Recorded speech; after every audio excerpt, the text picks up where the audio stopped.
नमस्कार साथियों, आप सभी का स्वागत है मेरे YouTube चैनल ईशांक एजुकेशन में।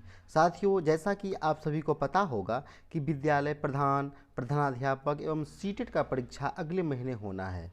विद्यालय प्रधान में 75 नंबर डीएलएड के सिलेबस से पूछे जाएंगे, जिसकी तैयारी के लिए बाल विकास और शिक्षा शास्त्र के 1000 प्रश्नों का एक सीरीज लेके आए हैं, जिस कड़ी में पहले 50 प्रश्नों को आज की इस वीडियो में हम देखने वाले हैं। इसके बाद बाकी के सभी प्रश्नों को भी हम इसी चैनल पे लेके आएंगे, इसलिए चैनल को सब्सक्राइब करके घंटी वाला ज़रूर बटन दबा दीजिए ताकि वीडियो का नोटिफिकेशन आपके मोबाइल तक पहुंच जाए। तो आइए वीडियो को शुरू करते हैं। सबसे पहले प्रश्न की बात करें तो प्रश्न है कि बच्चे की बुद्धि लब्धि 90 से 100 के मध्य है। वह है सामान्य बुद्धि, प्रखर बुद्धि, उत्कृष्ट बुद्धि एवं प्रतिभाशाली। तो यहाँ पर जो हो जाएगा, इस प्रश्न का आंसर हो जाएगा, वो हो जाएगा सामान्य बुद्धि। अगले प्रश्न की बात करें अगले प्रश्न की बात करें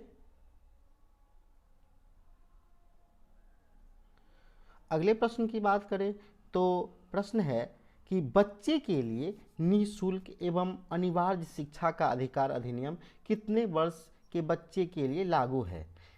जिसका विकल्प दिया हुआ है 6 से 14 वर्ष, 7 से 13 वर्ष, 5 से 11 वर्ष एवं 6 से 12 वर्ष। तो इस प्रश्न का जो जवाब हो जाएगा वो हो जाएगा 6 से 14 वर्ष।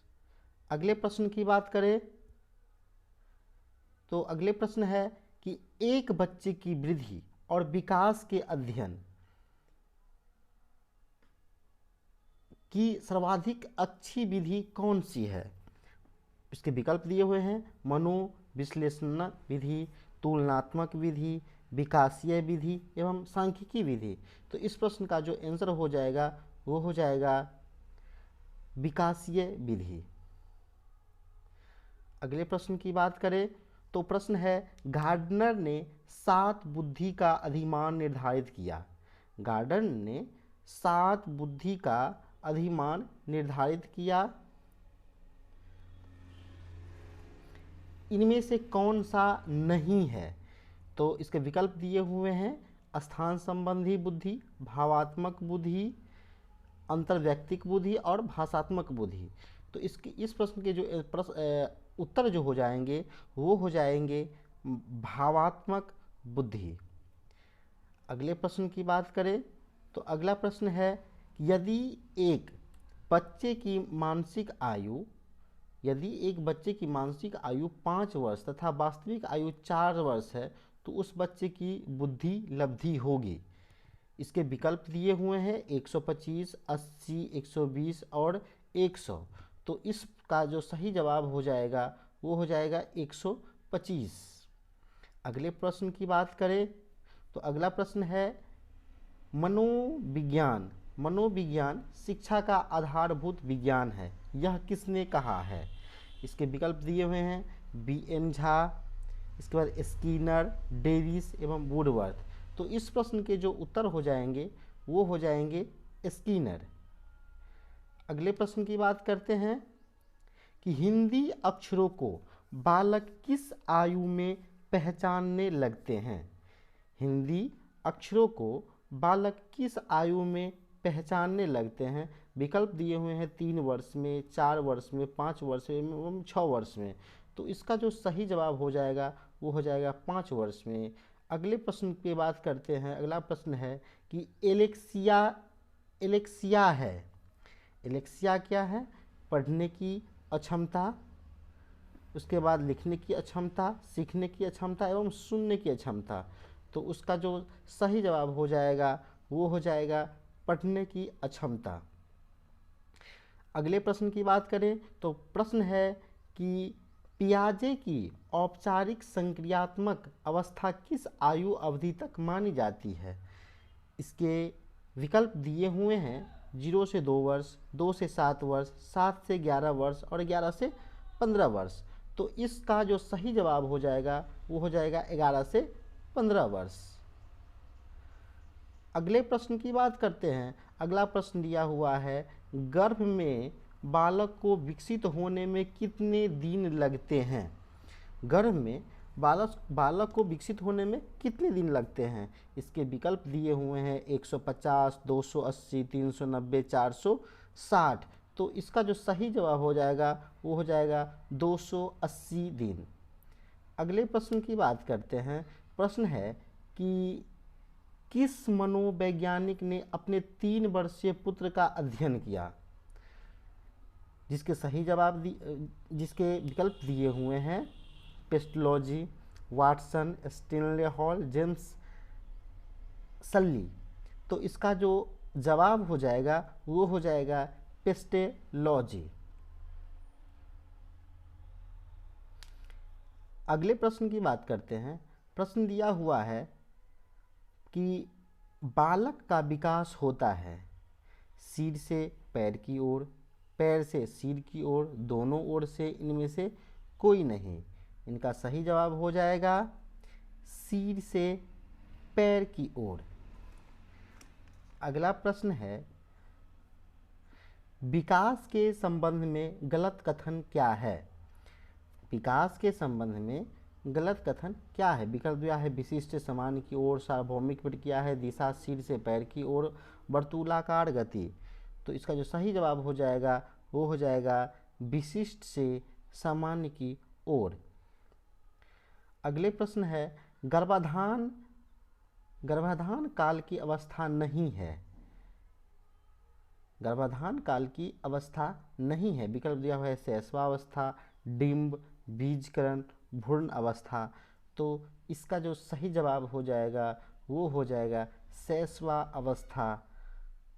अगले प्रश्न की बात हम अब करेंगे। अगले प्रश्न है कि मानव जीवन की मनोभौतिक एकता कहलाती है। विकल्प दिए हुए हैं मन तथा शरीर का विकास, शरीर तथा हड्डियों का विकास, शरीर तथा हृदय का विकास, आत्मा तथा मांसपेशियों का विकास। इसका जो सही जवाब हो जाएगा वो हो जाएगा मन तथा शरीर का विकास। मन तथा शरीर का विकास विकल्प नंबर 1। अगले प्रश्न की बात करते हैं। प्रश्न है 16 नंबर प्रश्न में दिया हुआ है कि गर्भ में सर्वप्रथम निर्माण होता है पैर, इसके बाद सिर, इसके बाद धड़ और सभी का। तो इसका जो सही जवाब जो हो जाएगा वो हो जाएगा सिर का।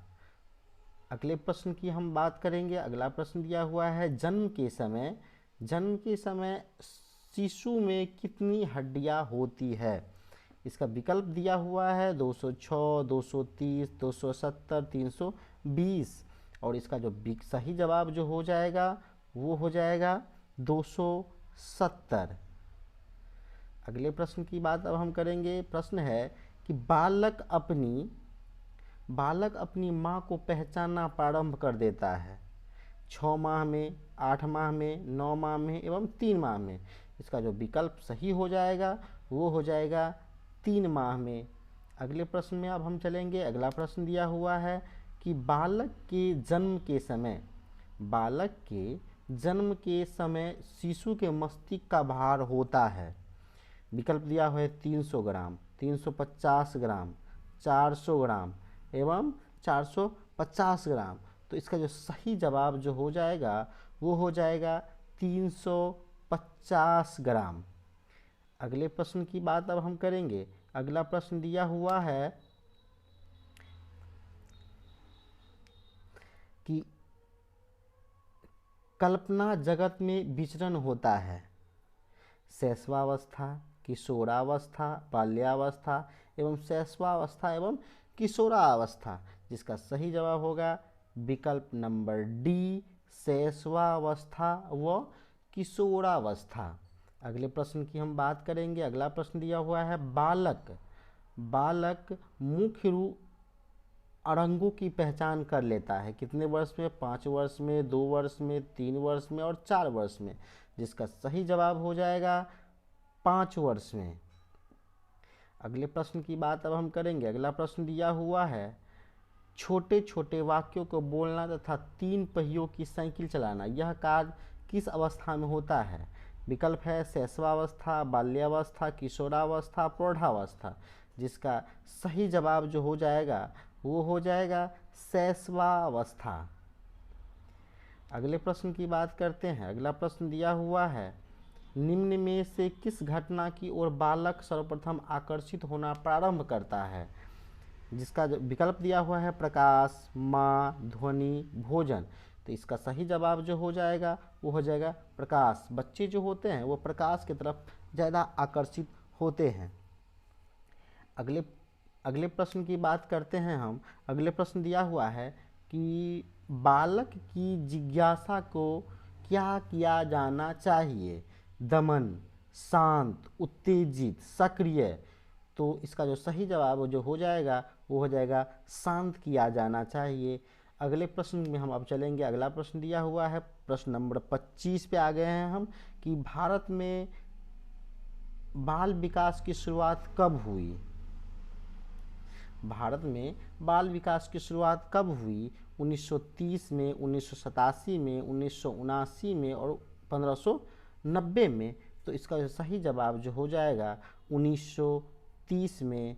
अगले प्रश्न में अब हम चलेंगे। अगला प्रश्न दिया हुआ है, किशोर अवस्था में सामाजिक विकास पर जिसका प्रभाव नहीं पड़ता है वह निम्न में से कौन सी है?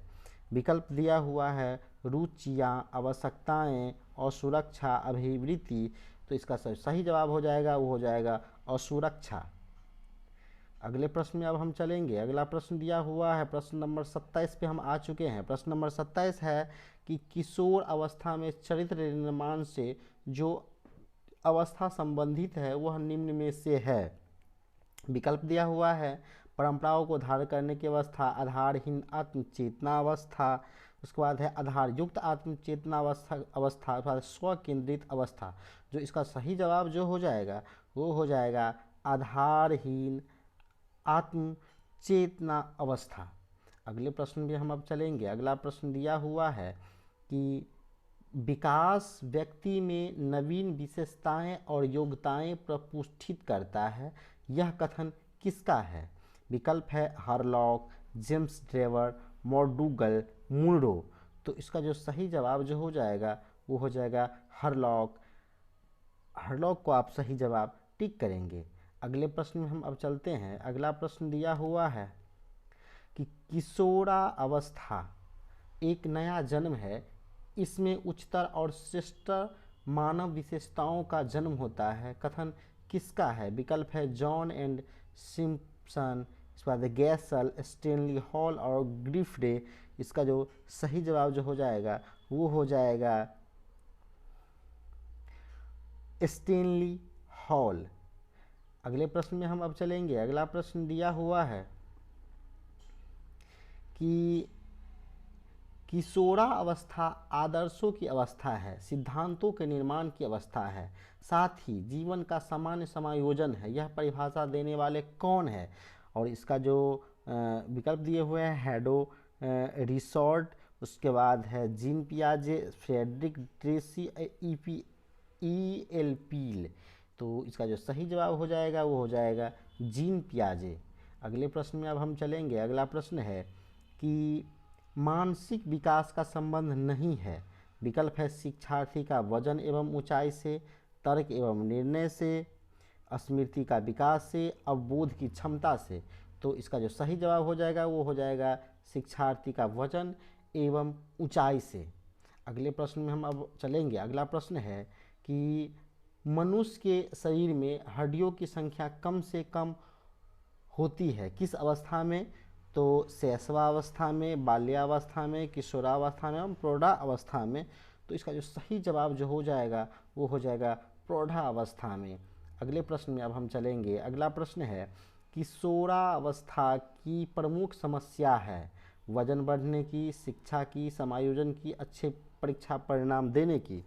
तो इसका जो सही विकल्प जो हो जाएगा वो हो जाएगा समायोजन की। अगले प्रश्न में हम अब चलेंगे। अगला प्रश्न है दिया हुआ कि किशोरा अवस्था बड़े संघर्ष, तूफान एवं विरोध की अवस्था है, यह कथन है स्किनर का, स्टेनले हॉल का, ई ए किलपैट्रिक का और थॉर्नडाइक का। तो इसका जो सही जवाब हो जाएगा वो हो जाएगा स्टेनली हॉल का।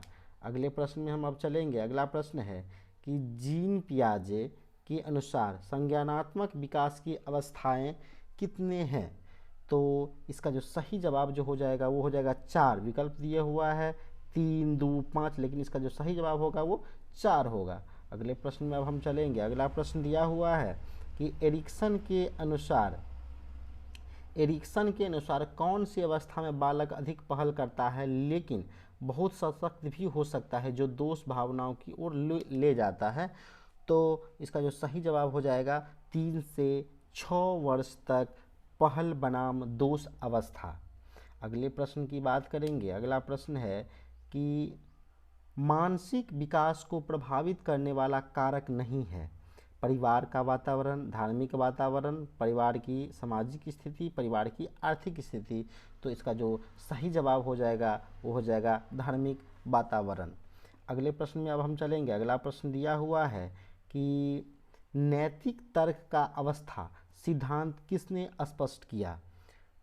नैतिक तर्क का अवस्था सिद्धांत किसने स्पष्ट किया? विकल्प दिए हुए हैं कोहलबर्ग, उसके बाद है एरिक्सन, फ्रायड, पावलोव। तो इसका जो सही जवाब हो जाएगा वो हो जाएगा कोहलबर्ग। अगले प्रश्न में हम अब चलेंगे। अगला प्रश्न दिया हुआ है कि वंशानुक्रम से संबंधित प्रयोग चूहों पर किसने किया?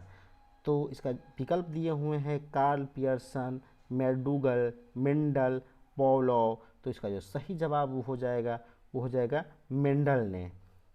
अगले प्रश्न में अब हम चलेंगे। अगला प्रश्न दिया हुआ है कि कौन सा ऊर्जावान मित्रवत बालक का लक्षण नहीं है? 40 नंबर प्रश्न पे हम आ गए हैं कि कौन सा ऊर्जावान मित्रवत बालक का लक्षण नहीं है। इसका विकल्प है खुशमिजाज, सामाजिक, आसानी से चिढ़ने वाला, ऊर्जा का उच्च असर। तो इसका जो विकल्प का सही आंसर जो हो जाएगा वो हो जाएगा आसानी से चिढ़ने वाला बालक जो हो उनका लक्षण मित्रवत ऊर्जावान बालक के जैसा नहीं होता है। अगले प्रश्न में अब हम चलेंगे। प्रश्न नंबर 41 में आ गए हैं। प्रश्न है कि किशोरा अवस्था प्रारंभ होती है 10 वर्ष की आयु से, 16 वर्ष की आयु से, 12 वर्ष की आयु से और 18 वर्ष की आयु से। तो इसका जो सही जवाब हो जाएगा वो हो जाएगा 12 वर्ष की आयु से। अगले प्रश्न में हम अब चलेंगे। अगला प्रश्न दिया हुआ है कि पूर्णतः प्रकार्यशील व्यक्ति का संप्रत्यय किसने दिया? विकल्प है Carl Rogers, Freud, Francis Galton, Ivan Pavlov. तो इसका जो सही जवाब हो जाएगा उसका सही जवाब हो जाएगा कार्ल रोजर्स। अगले प्रश्न में हम आ गए हैं। अगला प्रश्न है कि निम्न में से किसने बच्चों में वस्तु स्थैतिक विकास को समझने में सहायता की है? तो इसका जो सही जवाब हो जाएगा वो हो जाएगा पियाजे। अगले प्रश्न में हम अब चलेंगे। अगला प्रश्न दिया हुआ है सूरज बच्चे के साथ साथ चलता है, उसके मुड़ने का अनुकरण करता है और बच्चे की बात सुनता है। यह कथन बालक के किस लक्षण की ओर इंगित करता है? इसका विकल्प दिए हुए हैं। विकल्प है पराहम केंद्रीयता, इसके बाद है केंद्रीयता, सजीव चिंतन, वस्तु स्थायित्व। तो इसका जो विकल्प का सही जो जवाब हो जाएगा वो हो जाएगा सजीव चिंतन। अगले प्रश्न में अब हम चलेंगे। अगला प्रश्न दिया हुआ है कि किसने यह दावा किया कि सभी भाषाओं में होने वाले कुछ सार्वभौमिक गुण जन्मजात होते हैं? विकल्प है B.F. Skinner, Albert Bandura, Noam Chomsky, E.C. Tolman. तो इसका जो सही जवाब हो जाएगा वो हो जाएगा नॉम चॉम्स्की। अगले प्रश्न में हम चलेंगे। प्रश्न नंबर 46 पे आ गए हैं कि फ्रायड के अनुसार निम्न में से कौन सी विकास अवस्था में बच्चे का ध्यान जननांगों की तरफ जाता है? तो इसका विकल्प दिए हुए हैं मुखीय, गुदीय, लैंगिक, प्रसुप्ति। तो इसका जो सही जवाब हो जाएगा वो हो जाएगा लैंगिक। अगले प्रश्न में हम जाएंगे। प्रश्न नंबर है 47 यानी कि 47। प्रश्न है कि निम्न में से कौन सा बच्चों हेतु वेस्लर बुद्धि मापनी एक निष्पादन मापनी है? विकल्प दिया हुआ है अंकगणितीय, सादृश्यता समानता, शाब्दिक तर्क और चित्रपूर्ति। तो इसका जो सही जवाब जो हो जाएगा वो हो जाएगा चित्रपूर्ति। अगले प्रश्न में हम अब चलेंगे। अगला प्रश्न दिया हुआ है बाल मनोविज्ञान का खाली स्थान सिद्धांत प्रारंभ के 4-5 वर्षों के अनुभवों पर आधारित होता है। और विकल्प दिए हुए हैं विश्लेषणात्मक, व्यवहारात्मक, क्रांतिक अवस्था समूह और संज्ञानात्मक। इसका जो सही जवाब जो हो जाएगा वो हो जाएगा विकल्प नंबर 1, मनोविश्लेषणात्मक। अगले प्रश्न में अब हम चलेंगे। अगला प्रश्न है कि ए बायोग्राफिकल स्केच ऑफ इन्फेंट किसने लिखी है? और इसका जो सही जवाब जो हो जाएगा वो हो जाएगा डार्विन। अगले प्रश्न में हम चलेंगे। अगला प्रश्न दिया हुआ है, अगला प्रश्न है कि मानकीकृत परीक्षण का अर्थ क्या है? और इसका विकल्प दिए हुआ है विश्वसनीयता, वैधता, मानक और उपरोक्त सभी। तो ये सभी जो जितने विकल्प दिए हुए हैं ये सभी मानकीकृत परीक्षण का अर्थ है। तो इसलिए इसका जो सही जवाब जो हो जाएगा वो हो जाएगा उपरोक्त सभी। आज की ये 50 प्रश्नों की जो कड़ी थी आपको कैसी लगी कमेंट करके ज़रूर बताइएगा। आगे की कड़ी के लिए कमेंट ज़रूर करना है और चैनल को सब्सक्राइब कर लेना है। वीडियो को अंत तक देखने के लिए आपका धन्यवाद। आपका दिन शुभ हो।